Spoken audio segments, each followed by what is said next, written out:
아정이 건들지 마. 내가 진짜 든든한 남편 돼. 너 덕분에 처음으로 내 말 안하지가. 나랑 시동생 형수할 수 있어요? 난 이지한 씨가 여전히 내 마음속에 걸려요. Kali ini Minute akan membahas drama Korea yang berjudul Wedding Impossible. Tanpa berlama lagi, episode 7, Markiu, mari kita review. Meskipun Jihan sudah memberikan restu, tapi Ajung tidak merasakan ketulusan dari Jihan. Ia masih penasaran, akhirnya bertanya pada asisten Jihan. Jihan kini seperti sudah merasa damai setelah melalui badai besar. Jihan kini fokus bekerja lagi. Bahkan ia membeli mobil baru yang sangat keren untuk suasana hatinya yang baru. Sedangkan Ajung tetap tak bisa tidur karena memikirkan perkataan dari Jihan. Jihan menjawab perasaan Chaewon dengan kalimat yang ambigu. Ia tidak menerima ataupun menolak Chaewon. Namun Chaewon tampak tak keberatan dengan hal itu. Dohan bertanya pada sekretaris kakek, kenapa kakek begitu peduli padanya dan pernikahannya. Padahal Dohan mengira bahwa kakek akan menolak Ajung. Sekretaris pun menjawab jika kakek sepertinya ingin menebus perbuatannya dahulu yang sudah menentang ibu dan ayah Dohan untuk bersama. Sekretaris juga meminta pada Dohan untuk memberikan kesempatan pada kakek dan orang-orang yang sudah merasa tersakiti atas kecelakaan yang menimpa ibu Dohan. Berita sudah bocor, keberadaan Ajung sebagai calon istri dari cucu konglomerat LG Group sudah terendus media. Mereka mencari alamat rumah Ajung. Karena tak ingin membuat keluarga pusing, akhirnya Ajung memutuskan untuk tinggal bersama dengan Dohan. Dohan pun meminta maaf lagi karena ia sudah banyak merepotkan Ajung. Bahkan Ajung sampai harus bersembunyi dari wartawan. Ajung pun menimbang-nimbang apakah lebih baik ia melakukan wawancara itu. Sungguh sangat sayang wajahnya yang cantik itu disembunyikan. Ajung masih bisa merasa santai. Dan ini semua ternyata adalah perbuatan dari si anak pertama dan istrinya. Karena mereka telah mendengar percakapan Dohan dan sekretaris kakek. Mereka merasa cemburu. Dan akhirnya pasangan suami istri itu pun meledakkan bom. Tak butuh waktu lama, akhirnya kakek mengetahui siapa yang sudah membocorkan berita tentang Ajung. Kakek pun memarahi pasangan suami istri itu. Kakek tak sudi dan memastikan tak akan mewariskan perusahaan pada anak pertama.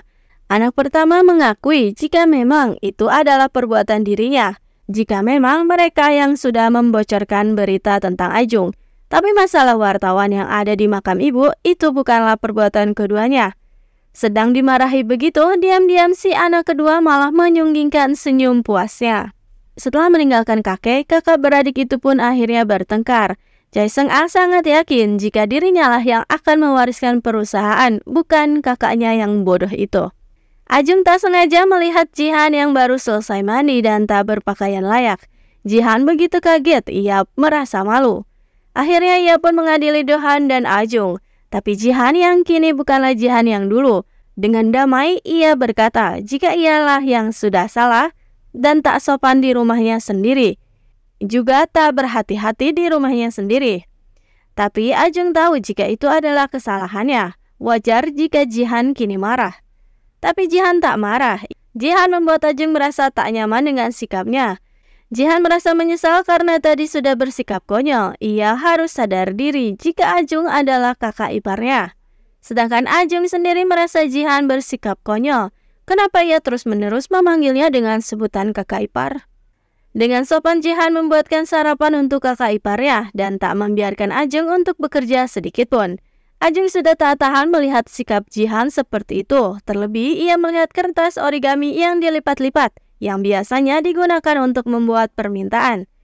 Ajung segera mendatangi Jihan. Ajung bertanya apa sebenarnya permintaan Jihan. Pasti Jihan meminta Dohan dan Ajung untuk berpisah.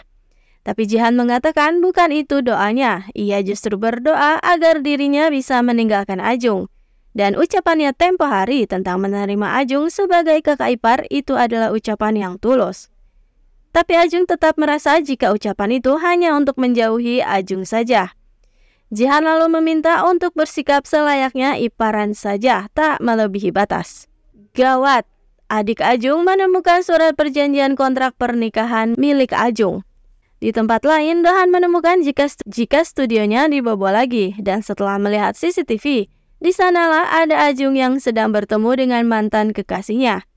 Dan tanpa disadari, Dohan ternyata diikuti oleh si wartawan usil suruhan dari anak kedua. Dohan mendatangi mantan kekasihnya itu. Ia berkata untuk tak macam-macam dengan Ajung dan menjauhlah dari hidupnya. Seng-ah lalu mendapat laporan dari si wartawan usil. Wartawan itu ingin imbalan dengan mengembalikan nama baiknya lagi atas kecelakaan yang sudah menimpa ibu mereka. Ia tak mau disalahkan lagi. Wartawan memberikan info jika ia yakin ada hubungan antara Dohan dengan lelaki itu. Antara Dohan, Jihan, dan Ajung. Pasti mereka saling berkaitan. Ajung dengan pakaian serba hitam dan kacamata besarnya. Diam-diam ia mendatangi kafe tempat teman-temannya bekerja. Dan seperti biasa, ia pun curhat lagi. Adik Ajung dan suaminya mendatangi kediaman Dohan. Ia mencari Ajung.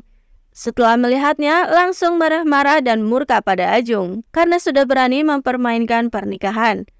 Adik berkata, apakah Ajung tahu apa yang akan menantinya jika ketahuan? Sejung begitu kesal dengan kakaknya itu. Ajung meminta Sejung untuk merahasiakan semuanya. Dan karena sudah terlanjur seperti ini, bahkan ibu dan ayah sudah menyombongkan Ajung pada orang-orang yang sudah merendahkannya selama ini. Jadi Sejung pun berpendapat untuk menjalani pernikahan itu lalu bercerai dengan damai setelah 3 tahun seperti yang tertera di perjanjian. Calon mantu dan calon mertua kini minum bersama. Ayah meminta pada Dohan untuk membiarkan Ajung mengekspresikan perasaannya ketika sedang kesal dan jangan membuat Ajung hidup dengan gelisah. Bahkan ayah sampai mabuk berat. Dohan pun mengantar sampai rumah, tapi ia malah mendapat perlakuan sinis dari ipar-iparnya. Tiba di rumah, Jihan malah melihat kakaknya yang sedang asik mengobrol romantis dengan Ajung. Dohan berkata jika ia akan menjadi suami yang baik untuk Ajung. Dan Ajung sudah membuat rasa gelisah Dohan hilang. Maka ia akan melakukan hal yang sama juga. Ia akan membiarkan Ajung melakukan apapun. Pikiran Ajung berkecamuk mengenai Dohan yang tadi merasa senang karena rasa cemasnya sudah hilang. Dan dengan perkataan adiknya yang kini sudah mengetahui kontrak pernikahannya. Tak lama Jihan datang membuyarkan lamunan Ajung. Dan untuk terakhir kalinya Ajung pun bertanya, apa Jihan sungguh benar-benar merelakan Ajung menikah dengan kakaknya? Dan nanti status keduanya akan berubah menjadi ipar? Karena sebenarnya Ajung tak tahu kenapa ia terus merasa gelisah karena Jihan.